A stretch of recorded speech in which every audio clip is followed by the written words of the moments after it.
कल्याणमध्ये जितेंद्र आव्हाड यांच्या विरोधात मनसे आक्रमक। मनसेने शौचालयात लावला जितेंद्र आव्हाड यांचा पोस्टर। फोटोवर मूत्रदान करणाऱ्यांना जाहीर केले 10 रुपयांचे बक्षीस। माजी मंत्री व विद्यमान आमदार जितेंद्र आव्हाड यांनी श्रीरामांबद्दल वादग्रस्त विधान केल्यानंतर मनसे देखील आक्रमक झाली आहे। कल्याणमध्ये मनसे कार्यकर्त्यांनी अनोखे आंदोलन केले। कल्याणमधील सरकारी शौचालयाच्या भिंतींवर आव्हाड यांचा फोटो लावण्यात आला आहे। त्यांच्या प्रतिमेवर जो कोणी मूत्रदान करणार त्याला 10 रुपयांचे बक्षीस देण्यात येईल असे जाहीर केले आहे। जितेंद्र आव्हाड यांच्या विरोधात गुन्हा दाखल केला नाही तर आणखी उग्र आंदोलन करू असा इशारा मनसेने दिला आहे।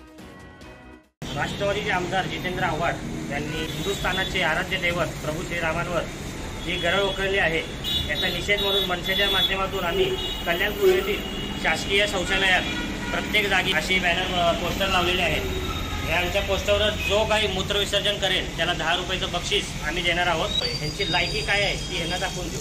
धन्यवाद। Bureau report, Maharashtra crime spot news, कल्याण।